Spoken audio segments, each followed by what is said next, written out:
নমস্কাৰ পুনৰ এটা ভিডিঅ'লৈ হাজিৰ হৈ গ'লোঁ। কি খবৰ? আই হোপ ভালে আছে আৰু আমিও ভালে আছোঁ। আচলতে আজি মই ভালে থকাৰ কথাটো আশাত কোৱাই ভুল হ'ব, কাৰণ আজি চবৰে ভাল লগাই দিন জানো বছৰৰ শেষৰ দিন, 2023 চনৰ শেষৰ দিন, লগতে 2024 চন আহিবই আৰু কেইটামান ঘণ্টা। তো যেতিয়ালৈকে ভিডিঅ'টো মোৰ পাব্লিছ হ'ব ইউটিউবত তেতিয়ালৈকে অলৰেডি 2024 পৰিব। তো সেইকাৰণে সকলোলৈ হেপী নিউ ইয়েৰ জনালোঁ।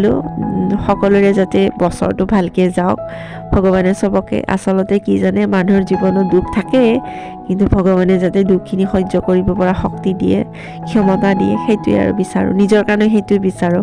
তো তেনেকৈ যিখিনি দুখ আহিব লগা থাকে জীৱনত আহিবই, আপুনিতো ৰখাব নোৱাৰে। কিন্তু যদি আপুনি শক্তি পায়, এনেকুৱা শক্তি পায় বা ক্ষমতা পায় যিটো আপুনি সহ্য কৰিব পাৰিব, তেতিয়া দুখটো বহুত কম হৈ যায়, নহয় জানো? অকণমান বেলেগ ফালে গুচি গ'লোঁ দেই। তো তেনেকৈ কথাৰ মাজত কথা ওলাই যায় মানে।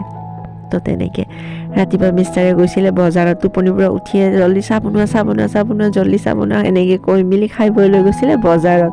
নাই চব্জি বজাৰ কৰা নাই, চব্জিবোৰ আগৰে। মই চালাডৰ কাৰণে অকণমান কিবা উলিয়াই আছোঁ, তেনেকৈ বনাই আছোঁ। চাওকচোন বাৰু, ভিডিঅ'টোত গম পাই থাকিব। তো তেওঁ গৈছিলে বজাৰত, আনিছিলে হাঁহৰ মাংস। তেনেকৈ মটন চিকেন এইবোৰতো ডেইলি বেচিছত চলিয়ে থাকে, কিন্তু দিয়কচোন হাঁহ চাহ এনেকৈ আনি বনাই মেলি বা হাঁহত অকণমান স্পেচিয়েলিটিটো ফিল হয়, কাৰণ ৰেগুলাৰ যিহেতুকে মানুহে হাঁহ নাখায়। চবেই, কিছুমানে চাগে খায়, প্ৰায়ে খায়, কিন্তু আমি নাখাওঁ দিয়ক দেই। বছৰত আপোনাৰ 2বাৰ বা 3বাৰ তেনেকুৱাই হয়। তো সেইকাৰণে তো হাঁহৰ মাংস আনিলে, সোনকালে গৈছিলে মাংসৰ দোকানত। মাংস শেষ হৈ যায় 31 ডিচেম্বৰত। চাবচোন, মাংসৰ দোকানত মাংস নোহোৱা হৈ যায়। আপুনি মটন কিনিব গ'লে শেষেই হৈ যায়, দেৰিকৈ যদি যায়। আৰু মাছতো যে ভাল মাছ তাছবোৰ ডাঙৰ চাইজৰবোৰ গুচি যায়। কিন্তু আমি আজি মাছ অনা নাছিলোঁ, কাৰণ মোৰ ঘৰত গধূলিলৈকে ঘৰত যাম, মায়ে মাছ আনিছিলে, সেইকাৰণে মই মাছ অনা নাই। তো মা ঘৰত মাছ বনাইছিলে, মই ইয়াতে মাংস বনাইছিলোঁ। ভিডিঅ'টো চাওকচোন, গম পাই থাকিব। গধূলিলৈকে দেৰি আছে বাৰু। তো তেনেকৈ আৰাধ্যাৰ কাৰণে আনিছিলে চিকেন। তাই নাখায় মটন চিকেন, এইবোৰ আঞ্জা একো নাখায়। যদি আপুনি স্ম'ক কৰি দিয়ে, লাইক তন্দুৰী চিকেন বা এনেকুৱা স্ম'কি চিকেন, হাৰিয়ালি চিকেন, বা আপুনি পকৰা বনাই দিয়ে, তেতিয়াহ'লে খায় চিকেনটো। আৰু মটনৰটো এনেকুৱা পকৰা চকৰাটো বনাব নোৱাৰি দিয়কচোন। তো তেনেকৈ চিকেনটো সুবিধা হয়। তো সেইকাৰণে চিকেনখিনি ধুনীয়াকৈ মেৰিনেট কৰি থৈ ফ্ৰিজত ভৰাই ৰাখি থ'লোঁ। কেইটামান কেপচিকামো দি দিছোঁ, তাইৰ কাৰণে অকলে নহয় দিয়কচোন, আমিও খাম। তো তেনেকৈ গধূলিলৈকে ঘৰত গ'লে স্ম'কি চিকেন বনাম, পুৰিম মানে তেনেকৈ।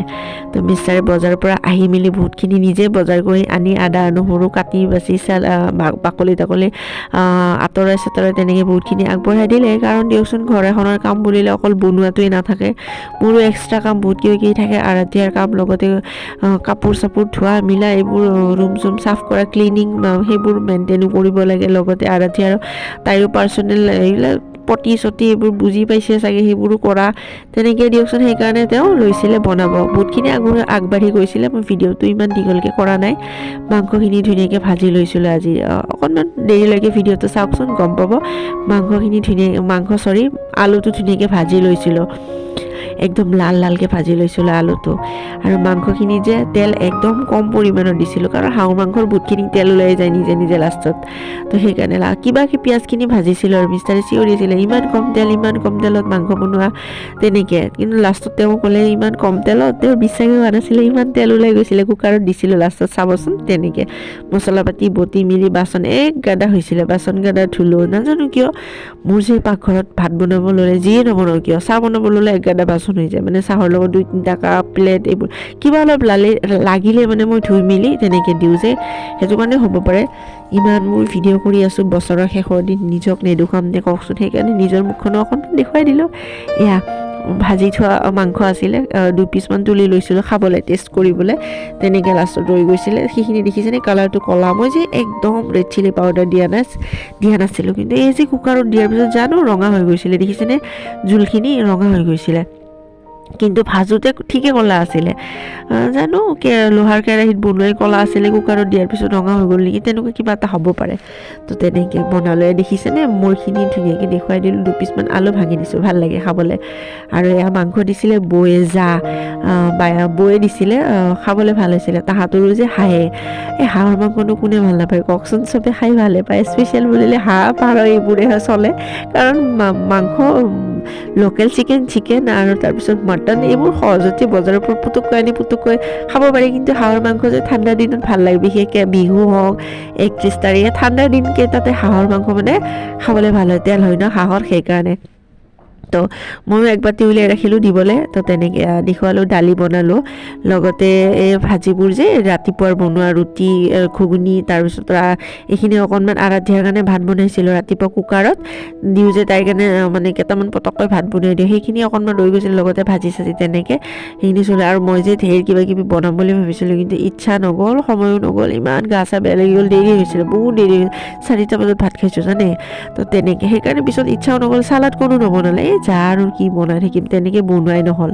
তো তেনেকৈ দেখুৱাই দিলোঁ, ঘৰত আহিছিলোঁ, দেখিছে, কৈছিলোঁ নহয় ঘৰত আহিম বুলি, মায়ে একুৰা জুই জ্বলাই দিলে, একদম 31 ডিচেম্বৰৰ দিন, লগতে জুই নধৰিব তেনেকুৱা হ'বই নোৱাৰে। তো তেনেকৈ প্ৰিপাৰেশ্যন কৰিয়ে মই স্মকি চিকেনৰ কাৰণে ভাবিয়ে মেৰিনেট কৰি ফটাফট ফ্ৰিজত ভৰাই থৈ দিছিলোঁ চিকেনখিনি। লগতে আনিছিলোঁ এজোপা ৰজনীগন্ধা, মোৰ কাৰণেও আনিছিলোঁ, মাৰ কাৰণেও আনিছিলোঁ, মাৰ জোপা এনেকৈ ধুনীয়াকৈ নিজেই বটলত ভৰাই তুলিলোঁ, কাৰণ মায়ে যোৱাৰ পিছত আৰু এইবোৰ কৰাত নাই, তেনেকৈ থৈ দিব।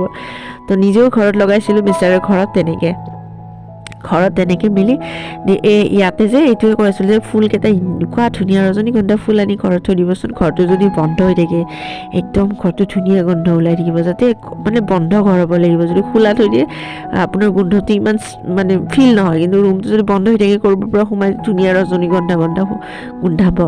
তো তেনেকুৱা মাকো দি দিলোঁ, লগতে ইয়াতে মই লৈছিলোঁ চিকেনখিনি এতিয়া পুৰিবলৈ, হাতখনো দেখুৱাই দিলোঁ দেই, হাতখনত সেইবোৰ লাগি গৈছিলে তেলবিলাক দেখুৱাই দিলোঁ, এনেই অকণমান ধেমালি কৰি ভিডিঅ' ক্লিপটো লৈছিলোঁ, তাকে অকণমান এড কৰি দিলোঁ, আৰু একো নাই, তেনেকৈ চলি যাব।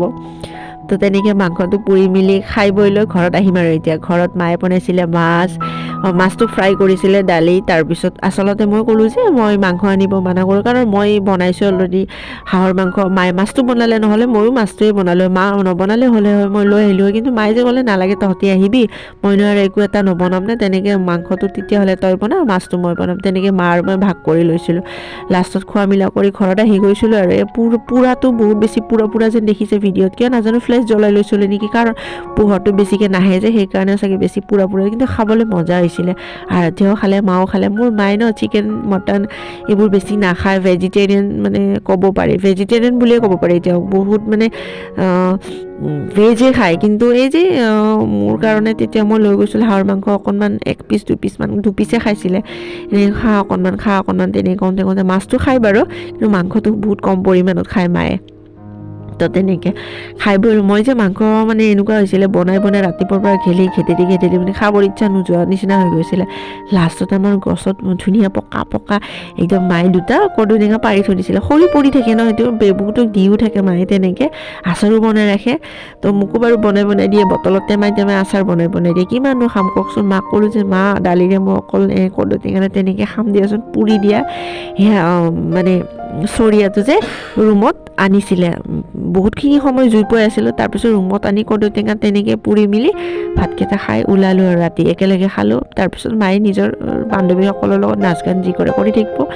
তেনেকৈ ভিডিঅ'টো মোৰ বহুতখিনিয়ে এনেকৈ কোৱা গ'ল। এইখিনিয়ে আছিলে আমাৰ 31 তাৰিখৰ পিকনিক পাৰ্টি, এনেকৈ আছিলে।